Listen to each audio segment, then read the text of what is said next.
Elif Shafak es la escritora más famosa de Turquía.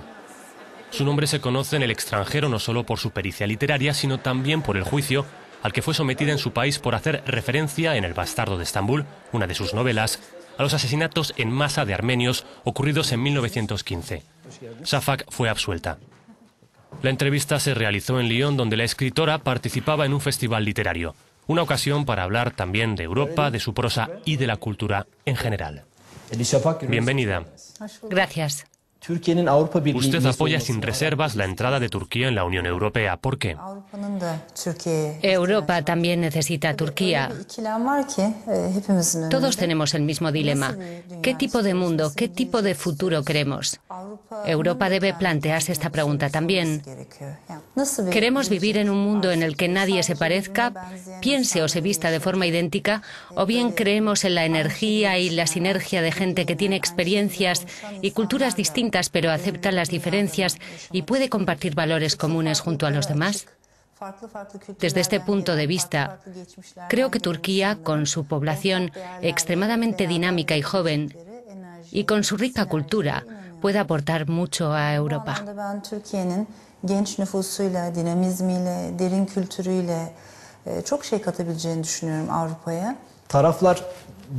¿Qué ganan ambas partes si se juntan? Si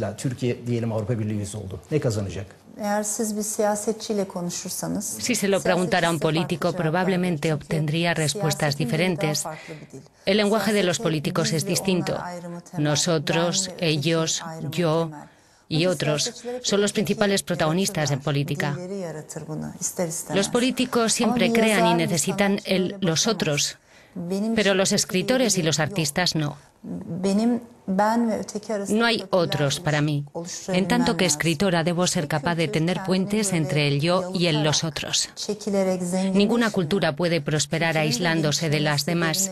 Las diferencias deben poder reunirse y crear algo precioso juntas para que la cultura prospere más aún. ¿Cree usted que desde un punto de vista cultural Turquía está lista para un encuentro de este tipo con el oeste? Turquía es un país europeo. Pero, por supuesto, decir esto no significa que sea como Noruega. Turquía es un país que sintetiza muchas cosas. Tiene los colores de su pasado otomano, islámico y oriental, pero al mismo tiempo se ha enriquecido mucho con la cultura occidental. Y esto en sí es una gran síntesis. Creo que la polarización causada por el 11 de septiembre ha perjudicado al mundo. Se ha hablado mucho de las llamadas diferencias entre el nosotros y el los otros, entre el Islam y la democracia occidental. Hay gente que cree en la lucha entre civilizaciones. Pues bien, no hay nada de esto. El encuentro entre culturas es una realidad mucho más importante. El paso del tiempo nos enseña todo esto. ¿Qué piensa de quienes ven a Europa como un club cristiano? En Europa hay asimismo diferentes tendencias. No hay una sola voz. Por un lado, buena parte de la población europea es musulmana. Y por otro, Europa sigue recibiendo inmigrantes, lo cual demuestra que también tiene una experiencia cosmopolita.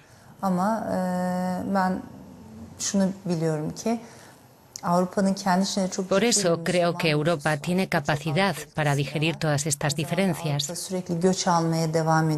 Este es un punto que no se debería pasar por alto.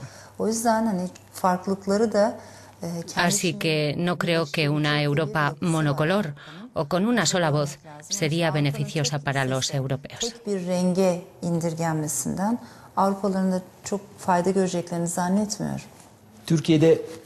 Hemos sido testigos de una transformación política en Turquía. Como escritora que es, también ve un cambio de mentalidad. En Turquía hay un dinamismo increíble. Mi trabajo y el de los demás escritores consiste en leer y escribir novelas. Muchos de nuestros lectores en Turquía son mujeres. A mí esto me parece bastante irónico, porque no nos conocemos mucho mutuamente, pese a que estamos muy cerca geográficamente y pese a la interconexión. ¿Conocen los franceses o los alemanes bien Turquía? ¿Y nosotros hasta qué punto les conocemos? Deberíamos ser capaces de ir más allá de los clichés. ¿Y cuál es el papel de la literatura en este contexto? Creo que la literatura no debería tomar partido, no debería alienar a las masas, sino reunirlas. Por eso digo que la misión de un escritor no es empujar a un lado a la gente, sino tender puentes, especialmente en la narrativa. Las historias son tan universales, tan humanas, que no necesitan visados o pasaportes. Viajan constantemente por el mundo porque la empatía es la esencia de la narrativa. Su última novela, Las 40 reglas del amor, narra una historia de amor bajo el prisma del sufismo. Ha tenido mucho éxito tanto dentro como fuera de Turquía. ¿Cree usted que hay una especie de apetito por este tipo de novela que va de la mano de la espiritualidad? Tratamos de entender qué hay después de esta vida. Tratamos de dar un sentido a la vida, a la muerte, al hecho de estar en pareja.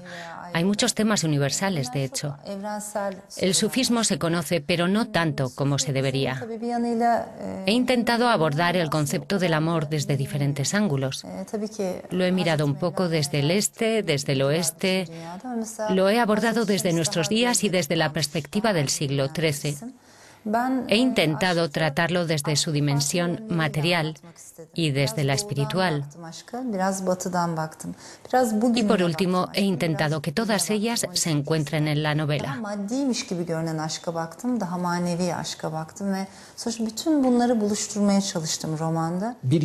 En una ocasión usted dijo que el este y el oeste eran conceptos ilusorios creados por la mente. ¿Qué quería decir?